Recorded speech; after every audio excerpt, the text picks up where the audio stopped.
What would you do if corporate America and the government decided that they were going to target your business for extinction?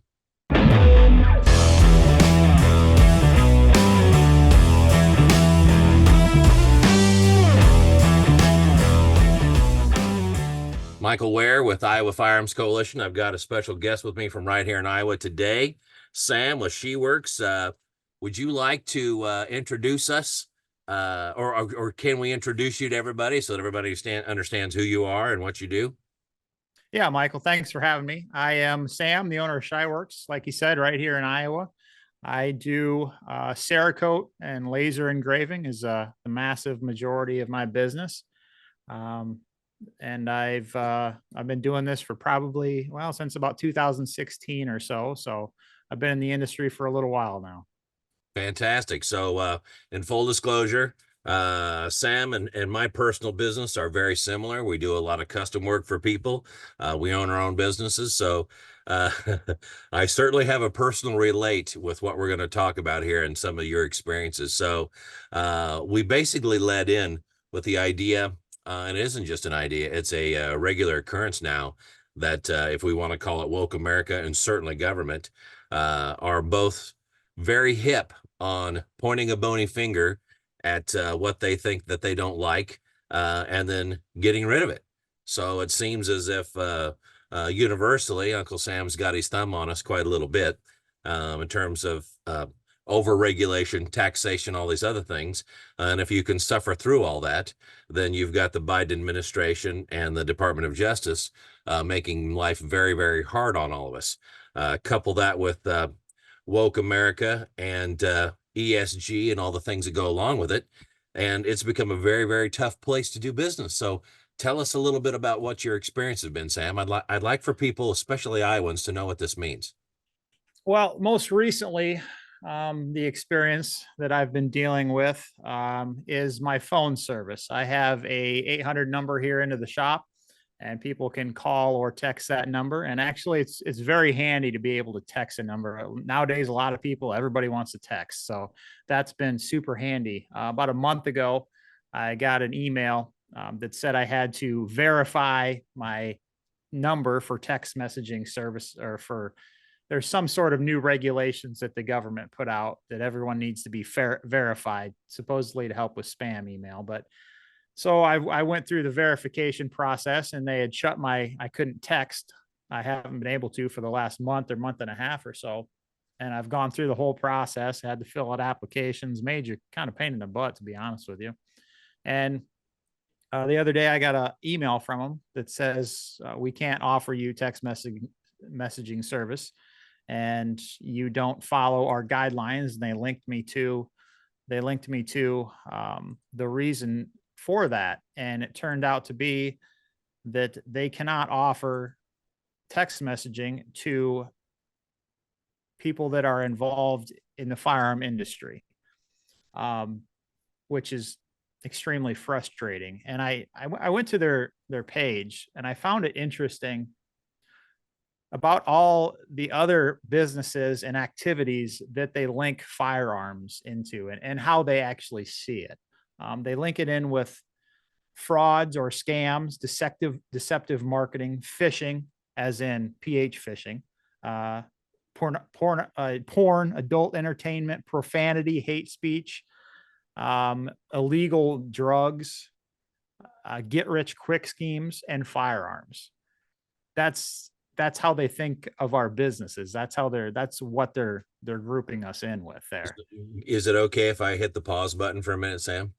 Yeah, I, absolutely. I'm trying not to let my outrage outrun my emotion at the moment, but you're telling me that the arguably the most regulated item in America by the federal government, state, and local government that everybody has their fingers in and they want it done just so. And we agree and opt into these things, even though we probably shouldn't have to at all. I know we shouldn't, but we opt into those things. You're telling me those rate up there with everything else that you mentioned, porn, drugs, all these other things? Yep, absolutely. Cannabis, alcohol, mushrooms, ketamine, all other illegal substances. I couldn't believe that when they sent me that link. That's that is what they see. That is what they see us as, apparently, is right up there, right with those industries, which Well, is somebody owes you, somebody owes me, somebody owes a lot of people, somebody owes the American public an apology, Sam. If we're going to say that the tools that we use to exercise our rights are somehow that bad by our own estimation, not because they actually are, but because we're going to categorize them that way, I think that it starts with number one, them changing their policy, and number two, immediately issuing an apology. Really. absolutely. I would absolutely agree with you. I talked to the representative that I got on the phone for quite a while about this, and his initial reaction to me was, "Well, it's an FCC regulation. It's a new regulation. We can't do anything about it." I says, "No, it's not. That's not the FCC has not put out that regulation." And so hold on, please. So he went and talked to somebody for about 10 minutes, and then he came back. Okay, well, it's not an FCC regulation, but it's Verizon and it's AT&T and it's these carriers that they're going through. Um, that's which I can absolutely believe that all those big corporations are, seems every one of them is anti-gun and a little bit woke. So it's very frustrating. I'm just trying to do business, and I told this fella I'm 100% licensed, legal. Everything I do is above is legal and completely safe, and there's no issues with it. And he says, "Well, I understand that you don't paint, that you don't sell them," because I don't. I do not sell firearms. I simply apply a coating to them. So essentially, I'm just selling a ceramic based paint. That's all I do. I'm an artist, basically. And he says, "Well, yeah, but your website has pictures of guns on it, so you're automatically declined."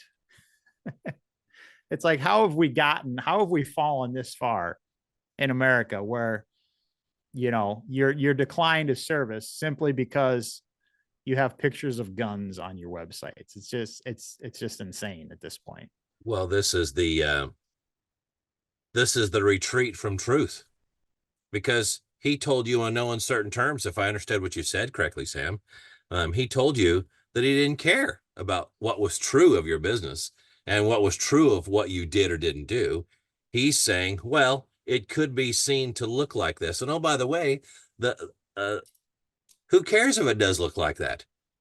I didn't know that legal firearms were somehow illegal drugs all of a sudden. When did we make that leap?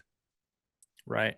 So it is a complete and total retreat. We're running the other way from truth. We have no respect for truth. I don't think that these guys would know what truth was if it jumped up on their face and sat on them. I really don't think they'd have any idea. I think you're absolutely correct. I think you're absolutely correct that. And it's not, I mean, there's a lot of people that could be listening to this and just say, well, it's just simple text messaging. Just go somewhere else and get another service.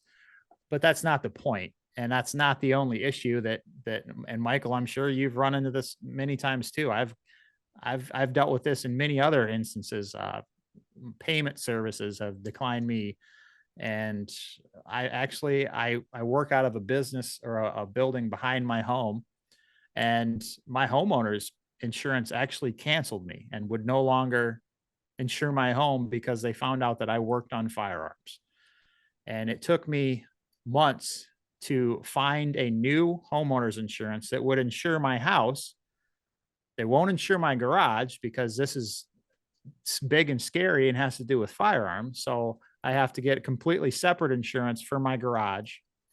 And obviously I pay out the nose for this. But it's just all that, everything just, it just keeps adding up and keeps adding up, and they're making it very hard to do business as a law abiding American doing something that is protected by the Constitution. Yeah. And it's disheartening, and it's frustrating, but at the same time, I've been at this long enough to understand that that's just how it is, and I'm not going to give up. I'm not going to give in, and I'm just going to keep on going and find a solution to it. And that's what you got to do. It's kind of amazing when you sit down and you talk with with young people as they're going through school, or they're getting ready to graduate college, or they're stepping out from an employer that they've worked for a number of years and they want to build their own businesses. And you visit with them. I mean, you've been in business for yourself a long time, Sam. Congratulations on your success. You do fantastic work. I follow it and I watch it. Thank That's you. commendable. Now, when you talk with these people, they're talking about what they believe the problems will be, based on what business school may have told them or what they learned from a friend or whatever else. And I sit back and I think to myself, well, those things are capable of being calculated, and you're wise to not skip past them. So having that business plan is inherently good. But at the end of the day, I'm thinking to myself, the things that are going to trip you up probably won't be any of the things that you've calculated for. They'll be ancillary, stupid things like this. And if you go into the kind of atmosphere where Uncle Sam and a small mob, and I use that word with all sense of the word mob, a small mob of people are going to basically withdraw your ability to compete, it's going to be darn tough. I mean, we started this conversation talking about the ability to use a phone number for the purposes in which you have paid for it and would like to continue using it. And they're disallowing you this because they can't seem to understand what truth is or isn't. Okay. That's a really, really stupid thing. Now we're talking about being dropped from your insurance. You had your insurance. You weren't turning in claims. You weren't costing your insurer, or by extension, their reinsurer, any more than before. But they just decided that they don't want to do this because they're getting some pressure from the woke mob or whatever it may be. Or we're talking about the inability to do card processing. I faced that literally. Honest to goodness, now I'm looking at the counter. It was about a year ago or 53 weeks ago right now, just before the Christmas rush. In a couple days' time, I lost my card processor, who I'd been with since 2008, and the people who are hosting my website. Gone. I got a note on like 10 o'clock or 8 o'clock in the morning, whatever it was, effective immediately, where we won't process cards for you anymore. And so I called up this, there's a, what do you call it, a customer liaison or something like that I had used for account manager that I've used forever. And I said, what's the deal? And she said, well, it's not us. And I said, well, yeah, it is. So you want to explain it? And so she went on to say, well, it's actually our host bank, which is Deutsche Bank. So I'm like, okay, so a German bank is dictating to you what's going to happen here in America. Go on. She went on to explain that it was just an issue of having anything to do with firearms, and the fact that I was taking payments over the phone to do this. So that leads to a lot of fraud. And I said, well, since 2008 to now, have you had a single charge back on my account? Have you had anybody file any kind of problem ever? And she said, well, no. And I said, that's right. I said, because I'm doing things and I'm shipping them in and out through UPS and FedEx and in cardboard boxes. I do that for people all over the nation. So it's reasonable to assume they're not going to be physically here. And oh, by the way, when I'm doing this, I'm not swiping a little card through that somebody found in the parking lot and at Walmart, or lifted out of somebody's purse or stole. I'm keying in all the information, their address, everything. And most of them are debit cards, not credit. So this is the lowest risk of any kind of card transaction you're going to have from a retailer. And so I'm the person you want to get rid of. And the answer was yes. Not because they needed to or wanted to, but again, they retreated from truth. So we did what was posh and popular and booted us. Same thing with my website hosting. Well, we are not going to do business with folks like you anymore. Okay, folks like me.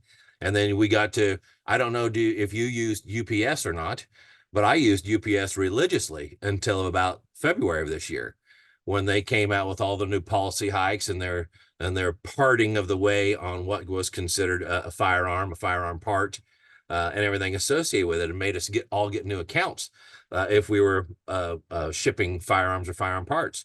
And I did the math on what it was costing I think my example was a 10 by 10 box at 10 pounds from here to Tipton, which is, let's say it's 100 miles and it's within the state of Iowa. But because they made it an automatic second day air, and they had some other kind of prerequisite insurance, adult only signature, and all the other things they added on there. This box that would have, I think, cost me $19 to ship before then was $80. No, $89 to ship or something like that after they made their changes. And so I argued with them. I said, well, why are all firearm and firearm parts second to air? Well, it's our policy. I'm like, well, what aircraft takes off from where I'm at in Baxter and lands in Tipton? Well, none. I said, that's right. So this is going UPS ground, and it'll be there in one day, because from here to Yep. Des Moines and over there, bang, to a distribution point, and they're done. So I said, this is changing nothing in terms of how it's addressed or whatever else. Well, you know, who receives it? I'm like, this is going to the sheriff's office. Is that safe enough for you? And and because that's where the parts were going before, and that wasn't good enough, Sam. So they basically said, well, yeah, you're right, but this is our policy. So this is the business atmosphere that I'm witnessing, and it's the same one that you're experiencing. So Yeah. how are you and I supposed to do business that way?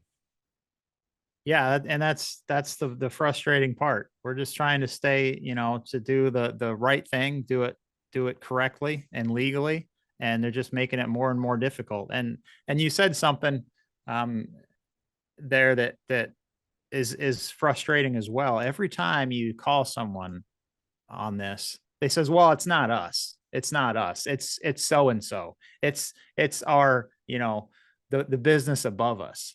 And you can never get to the to the bottom of it. It's always somebody else's fault. It's always we didn't do it. It's not us. Don't yell at me, and that's so frustrating. Have you heard of this by chance? I lent this to a friend and he just brought it back. I think it was the day before yesterday or something. Have you heard of the Alexander Solzhenitsyn's The Gulag Archipelago by chance? I don't think so, no. Well, if you've got about 6 months, because it's going to take you that long, if you've got 6 months you want to devote to it, it's a fantastic book. And I'm not going to ruin it for you, but I will tell you and everybody listening. Solzhenitsyn was a decorated soldier in World War II, or before World War II. He came back and then he fought in World War II and did well for Mother Russia, and immediately got tossed in the Gulag. And apparently for almost no reason whatsoever, or no valid reason whatsoever. And that's just what they did. And so, interestingly, it stuck in my mind when you were starting to recount what you were saying there about it's not me, it's not my policy. I'm just, we got to go along with it. Basically, the premise of this book is Russia was basically somewhere between being a series of tyrants and organized crime at any given moment for a long, long time, decades and decades. Okay, and it was horrible. And people would hear commotion at 2 a.m. across the hall or in their apartment because somebody was being pulled out in the middle of the night and sent away, and they may never see him again. It was unlikely that they would. So either they were going to the gulag or the work camp, or they were going to be killed and thrown in a shallow grave. They didn't know. But this is the kind of circumstance that they lived in. And basically, Solzhenitsyn and the other people that are outlined in the book are essentially saying all it takes is for one person to stand up and no longer go along with the lie. That's basically what this book embodies to me. And the reason that I tell people in America, you have got to read and understand this, is because this is where we're heading in America. I'm not saying it's going to be the next Russia. It may be. I don't know. But because I don't know the future, but what I can tell you is when we go along with the lie and we don't stand up and say, no, I'm not going to go along with the lie, then you get more of it. So when you and I are on the phone with these people and they say, well, sorry, Sam, you sound like you're a great guy, and I checked out your website. That's some smoking stuff. I really like what you're doing there. It's fascinating. I mean, it's fantastic artwork on those guns. That's unbelievable. And oh, by the way, I can't help you because it's not me. That's not going to work. That person is obligated to stand up and say, listen, we denied services to this guy today for these reasons. Shouldn't we be questioning this? Are we sure that this is the business practice that we want to put forward? Are we behaving in an ethical and moral manner to these businesses? They're our fellow Americans. And oh, by the way, they're not peddling children and moving people across the border and selling fentanyl. They're not doing that. But we're categorizing them as if they are. somebody's got to stand up and say, I'm not going to go along with the lie anymore. And then everybody else help along with that. And that book embodies that. And when you and I see this, whether it's ESG or whatever it may be, it's a lie.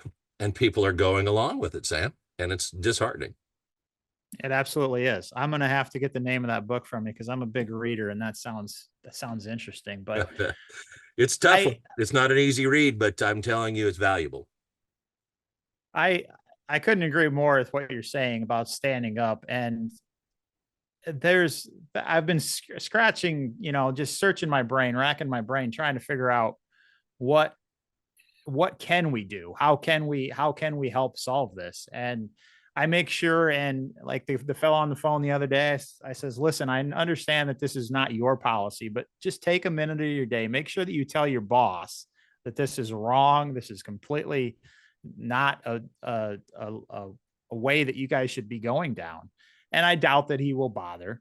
But I'm trying to, do you have any ideas about that? Like how can we actually stand up? How can we, the little guys in Iowa, how can we actually make a difference? Do you have any ideas for that?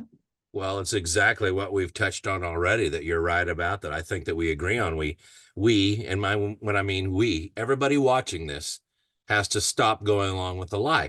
Now, I'm not saying that you pick up a brick and throw it through the plate glass window. There are people that do that, and there are times that appears to be necessary. That's not what we're talking about here. What we're saying is we need to voice our concern over what you and I would say is a legitimate injustice. So I had a very similar conversation with the lady that was my account manager regarding the card processing. She even called me on her personal cell phone after we had our dialogue on the company phone, and she apologized. She was to the point of tears. She's like, you and I have talked over the years. I think you're a decent guy. I don't have any reason to believe that that what you do is truly a problem in any way, shape, or form, but it's not up to me. And I said, listen, I understand that. I'm not upset with you. And I tried very hard not to be harsh or bitter with you when we were on the phone, knowing it was highly likely it was recorded. I said, but I need you to understand that if I don't adequately convey to you what the problems are as I see it, and then ask you if you're willing to communicate that up the chain, then this will never work. And I said, you may or may not do that. I would never know. And I'm not asking you to know that. What I'm saying is, whether you like it or not, and I recognize that this is heavy, I said, I'm asking you to relay over the context of what you and I have spoken about to people that matter. If you're willing to put it in an email and copy the people on that need to be copied and say, this was the concern that the client had, and this is the best contextual information that I can offer you. This should be considered. That's what I'm asking for. I'm not asking you to stick your neck out and risk your job necessarily. I'm asking you to communicate the context of my concern to people who are going to ponder that. That's what you and I have to do, Sam. That's what our customers have to do. This is what our brothers and sisters in the Second Amendment community, that comes in all shapes, colors, and sizes, whatever else, need to do with these issues. We had an ESG bill that in the Iowa legislature roughly a year ago that had some traction, but ultimately didn't go anywhere. And then we're going to try and get ahead of things like this in Iowa and say, wait a minute, if you're going to deny, granted, this is a gross generalization, but if you're going to deny Schiwerks up in northern Iowa access to the things he needs for no other reason than you deciding that you're going to characterize or mislabel him, you're not going to be allowed to do that in Iowa. You won't sell these services to anyone if you're going to single out people that you won't do business with for no reason other than your, retreat from truth. Now, granted, the bill wasn't worded like that, but that's essentially what it did. So we didn't ever get that bill. We need to seriously consider how that's going to look and what that's going to look like in the future. Now, there are indicators, Sam. I don't know. You'll have to tell me if you're seeing them, that some of these things are on the retreat. I keep being told that, but I've got to tell you, I'm not seeing any relief just yet. Are you? I'm not. No. I'm seeing more people, far more people waking up to the reality of what's going on. But as far as as far as any retreat, no, I'm not seeing that yet, but I'm hopeful that I don't know if it'll happen or not. But the biggest thing is just so many people see these things and, well, say it's a someone that watches me on Facebook for whatever reason, and they see it happen to me and they think to themselves, oh darn, that's too bad, but it doesn't affect me, so they go about their life. And I get that. I get that. I totally understand that. But the problem is you have to understand that eventually these things are going to affect your life. It is going to get to the point, if we let it keep going down this road, that it's going to affect your life. And obviously we saw that it affected everybody's lives 3 years ago during 2020. We've just become so complacent. Well, here you go. This is a way that it massively affected your life, and I think that really opened up a lot of people's eyes to the seriousness of the situation that we're dealing with. Yes. Not so much. A lot of that was the government overstepped their bounds uh, by margins, unbelievable margins. But a lot of that too was corporations pushing that. Yeah. And I think a lot of people are starting to realize that, and a lot of people are starting to get fed up with it. And I don't know if those people are fed up with it enough to start standing up and to start doing something about it. I feel like we're getting awful close. But the best thing, like I said, I've racked my brain about what I can do, and I found that this is the best thing I can do is to raise awareness for it. And that's why I made that video the other day and just says, hey, listen up. This is what's going on. We need to be cognizant of it, and to be talking to other people about it, and talking to our legislators about it. And I don't know if that bill that you mentioned has any chance of being reincarnated in the next cycle or not, but it'd be nice to see something like that on the books in Iowa. I agree. Now let's back up real quick to something that you mentioned, and that's raising awareness. That idea is fundamentally true, and because it's been said so much, I'm worried that it's become milk toast. That it's kind of soft and bland, and people really don't care. And I think what we need to probably touch on is a bit of a fine point about what this awareness is. And you spoke to some of that. When we talk about awareness, what we really are saying is we want them to have at least a cursory understanding of this issue. This is the problem as we understand it. This is how it affects us, and this is how it affects you, because we're all in this together. And oh, by the way, what is the antithesis of what we're talking about? What do the woke folks and what do the other folks have to say, and why are they saying it? I think that we're duty bound to try and understand that as best we can. And then we act on our understanding. You're right. We do go to our legislators and say, this is the issue. And oh, by the way, can you help with this? And it's not enough anymore to go to them and say that. When I say go to them, I mean call them up at the numbers they have listed on their websites or on the legislative website for their contact information. Send them emails. Use a service like IFC has under our Action Center for pre-written emails when we have those things up and we want to push on a specific issue. Those all help. But ultimately, what this is going to come down to is the kind of conversations that you and I are having, Sam. We're here in real time with a two-way dialogue, and that's what you've got to have with legislators. And then, and this is probably the most important part, after you begin that dialogue, you tell them, I'm going to come back and I'm going to follow up with you. And I have an expectation that you will have worked on this, because unfortunately what happens is we live in a state where people still actually are afraid of their constituents. I think is an appropriate way to put that. They still care about what their constituents have to say, regardless of their voter registration. And there are a lot of states, all of which are on the coast, don't care at all. They'll do whatever they want to do because they're going to get elected because they've got enough money to keep the ball bouncing, right? That's not what's happening here. So when you say, I would like for you to do this, I would like for you to work on that, what you're going to hear next probably is something like, yes, I'd like to see how that goes. Okay, I'll have to look into that. And then my personal favorite, if that makes it, that wouldn't be going through one of my committees. So if that makes it to the floor, I'd be happy to take a vote on that. Well, that's the problem. this stuff doesn't make it to the floor because nobody pushes it hard enough to get through the committee or get a bill authored, assigned to a subcommittee, successfully go through a sub, and then see committee work, and then pass out on the floor for open debate, and then send it over to the other house, the other end of the rotunda, whether it's the House, Senate, whatever. We don't do that. So what we have to do when our legislator, our senator, or our House rep says that to us, I know I apologize. I don't mean to be too forward, but that's simply not good enough. I have an expectation that you'll work with the people in that committee, and you'll seek out the chair and vice chair, and you'll work with them to make sure that this makes it to the floor so you can vote on it. That's what I need from you.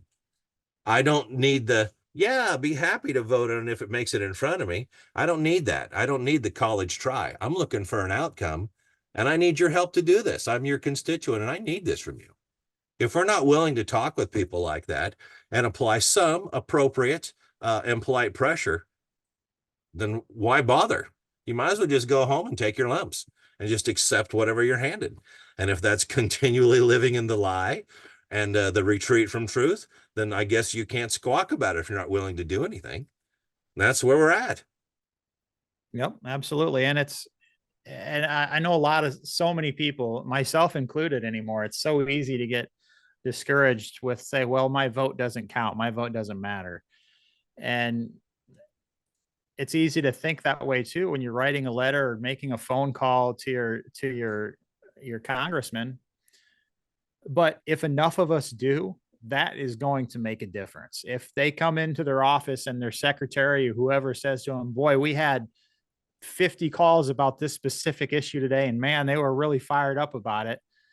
They're going to look into that rather than if they come in and they say, oh, we had one call about this and that was it. Well, okay, that doesn't really matter too much to him. But if he sees consistently those numbers and that his constituents are fired up about it, he's gonna make an effort to, at least here in Iowa. I agree that a lot of the congressmen around the country anymore are more concerned with what their party tells them to do rather than what their constituents tell them to do on both sides of the aisle, unfortunately, a lot of times. But that's one of the biggest things we can be doing is getting a hold of them and having a relationship with our congressman. Absolutely. That's going to definitely help us. You know, it occurs to me, and I probably shouldn't throw this out there without having thought through this a little bit more thoroughly, but I think I'm going to risk it. When it comes to businesses like yours and mine, and knowing that most Iowa legislators aren't going to get 50 or 100 people at any one of their talks or coffees or whatever else, unless it's organized by a very large organization or business, maybe places like yours and mine should ask our customers to come out and say, hey, how many of you would be willing to come out for coffee and donuts on Saturday morning to Schieuerks, or my business or whatever it may be? And then, oh, by the way, let's see if we can make arrangements to get our House rep and our senator here. And then have them listen to us and say, okay, this is going to be Second Amendment and small business oriented. Would you be willing to come listen and sit in on this? And let's talk about the problems that we have and the issues that we see and how we experience them. If that takes some logistics and some organizing, but I wonder if that might be something that could be a very powerful and useful tool, because if you start doing that on an annual basis, you're going to tee up for these legislators what they need to be looking for. If they start understanding, well, the first Saturday in December, or the second Saturday in December, whatever else, we always go over to Schieuerks because he has a group of people there. And that kind of tees things up to head into the legislative season. Maybe that's the kind of thing that businesses like ours should be doing. Sam, do you ever wonder about stuff like that? I think that's a great idea. Yeah, absolutely. I think that a lot of my customers aren't really, they don't like to think about the political sides of things. So if it's put in front of them and say, hey, this is what we're dealing with, come on out to the shop. They come to an area that they might enjoy with other like-minded fellas that they might enjoy. Mm. I think that's a great idea, and I've never thought of that myself, but I think that's something that we should keep in our pocket. Absolutely, for moving forward. I think a lot of progress could be made that way. Definitely. Well, you know how this is. I mean, you probably have more success sitting down with a customer together across from the desk or the bench, or admittedly, I haven't been to your shop yet. I would like to do that. But how it is you have set up to liaise and talk with the customer and go over the scope of the work. These things go well, and they go efficiently, and you form relationships by being across from one another. So while you and I are able to do this over Zoom, and then we have a lot of people who are going to watch this and listen to it, and that does help. It's different when it's in real time and you're shaking this person's hand. There's an inherent accountability associated with doing that. And when you talked about awareness, we really don't want awareness that's out here. We want awareness that's right here. That's what we want. So I think that we probably better start pondering it that way and in that light, and then acting on that. I think there's a lot of truth to that, and there's a you ever notice how sometimes if you're not really close with someone, you know, you guys you're acquaintances, you're friendly to each other, but you've never really been that good of buddies. And then if you spend a night, you have a few beers with them and you sit down and you just talk. Mhm. And then all of a sudden there's something about that bonding. And I think that's the same thing as what you're saying. Like when you actually are in the presence of someone, the physical presence, and you can speak to them and see their facial expressions, and you're there. There's a whole nother way that you can really get across to someone. So I think that's a great idea to have people in person, you know, in a shop like ours. You could actually reach a lot of people and motivate people to actually do something and to actually contact their legislators, or you know, and to help out in this space. Absolutely. Well, okay, then step one is awareness, and that catapults immediately into step two, which is advocacy. And that's really what we're talking about here, because you're talking about relationship building, one-on-one or group relationship building, and then it manifests itself as a better understanding of the problem, B, a desire to do something about it, and C, the accomplishment itself. And then for the purposes of a politician, them reaping the rewards from that, which are votes and constituent trust and all those other things. Because the fact of the matter is, I wouldn't say that there's a whole bunch of constituent trust in very many politicians right now. Now, maybe Iowa's better than some places, but we have lots of trouble with that too. Don't think for a minute that we don't. Yeah, I absolutely agree, and I feel it just the same as anyone else. You know, in the last 10 years, we've made a lot of progress in Iowa. Much of it thanks to Iowa Firearms Coalition, but at a national level and still even at a state level, you know, we're people still feel that frustration and that mistrust of all politicians, and I think it's going to stay that way until we actually can make a real change, and to you know, to meet our legislators in person like you're talking about. Absolutely, I think that would help quite a bit. Okay, then we should make the personal goal to go ahead and do that. I think that I can arrange that in my business. Let's see if you can do that in yours, and we'll see if we can get some other people interested in doing the same. I think that that'll be inherently wise. I wonder if maybe this is something that IFC could put together some sort of template and send out to a bunch of folks, so they could understand organizing principles and they can make that happen. I think that that's good. Now, imparting, first of all, thank you for your willingness to come on IFC's Warrior Wednesday again. Sam from Schieuerks, and we'll list all the information so you can understand how to navigate to their social media and their site. But I'd like to ask you two quick things that are a little off the topic of woke, or very off the topic of wokeness and ESG and small business concerns. So, imparting, what was the best thing that happened to your business this year, and what was the worst thing? So let's start with the worst. Oh, the worst thing, boy, that's a you know, I actually had a pretty good year, personally. So I'm having a hard time coming up with the worst thing. Um, I guess it would just be Uh, I don't know, Michael. I can't answer that question, I thought which is I really a testament to I had a great year. I guess I shouldn't be complaining about anything at all. So Sam, um we're gonna laugh about this one someday because I just teed ATF up for you and you didn't even take a swing. So hey, I I don't thought know you what to meant say, dude. I thought you meant personally and like No, in whatever. my little business here, but as far as yes, that is if you're ever around my social media, that's not something that I'm shy about talking about.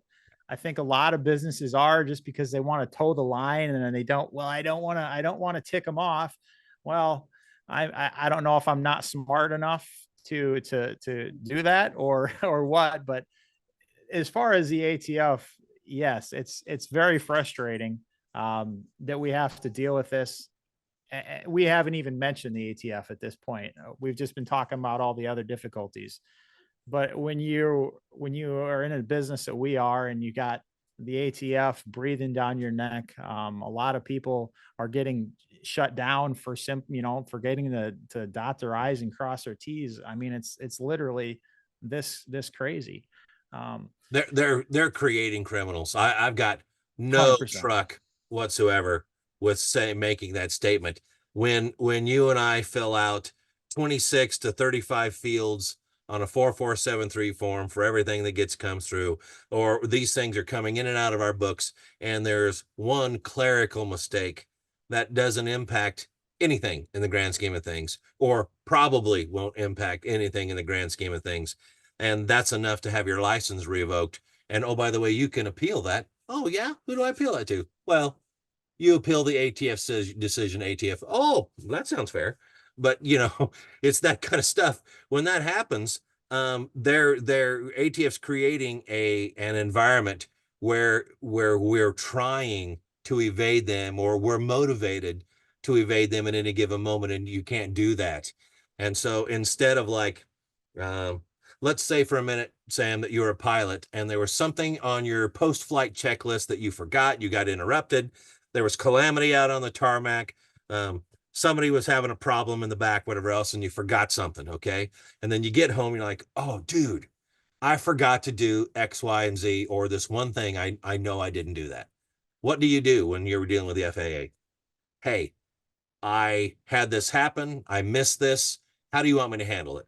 And they say, well, they'll say, okay, go back and do this. Thank you for reporting. We appreciate it. We'll get this taken care of. The aircraft won't leave. We'll make sure it's all good. And that's what they do. So there is an attitude of trying to get as close to 100% compliance as possible that permeates how they operate, because they want planes that are meant to stay in the air to stay in the air until there's time for them to not stay in the air, right? That's all they want. And so they work together to do that. Does ATF, when you call in and make them paperwork error, whatever else, and you say, hey, I made this mistake in my filing or whatever else, how do I handle it? We'll have somebody there in the morning.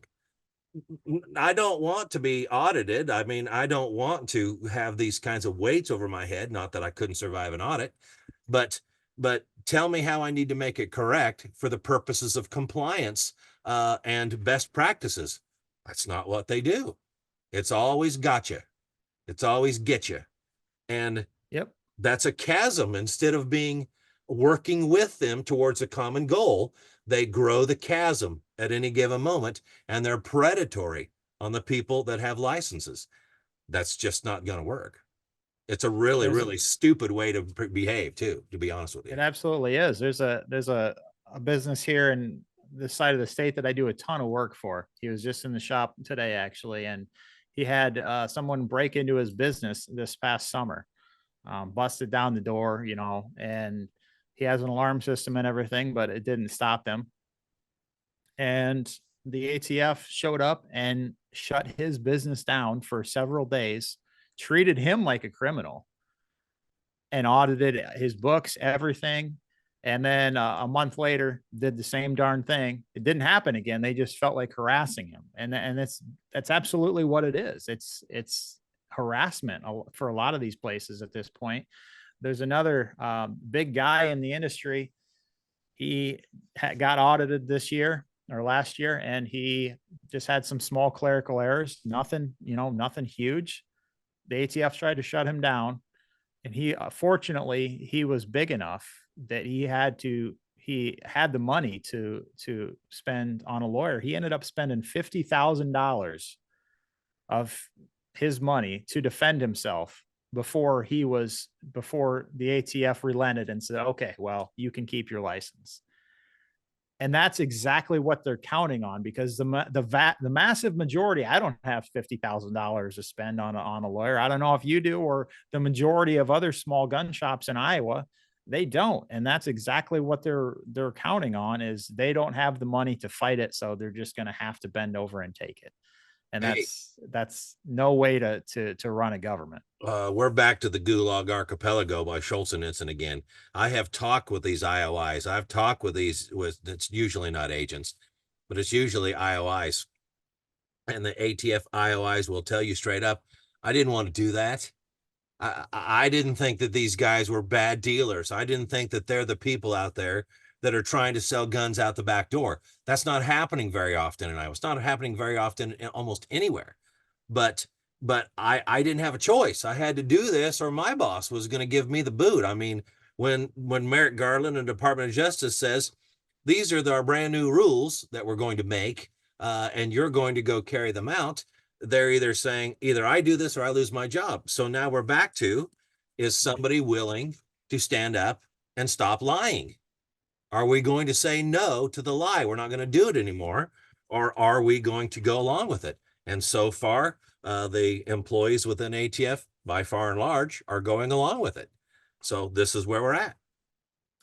So, And unfortunately, sorry to interrupt you, but unfortunately, that's just causing more and more of a problem, because the people that do stand up, they're gone. yes. And the only ones left are the pushovers, and the ones that are just going to go along with it. Yes. And hey, I'm just doing it because someone told me to. Yeah. That's how a lot of really, really bad things in history happen. I'm just doing it because it was my orders. Don't look at me. That's exactly right. That's a fundamental flaw. And I was just, the Nazis did the same thing. The SS, we were just carrying out orders. Well, Yep.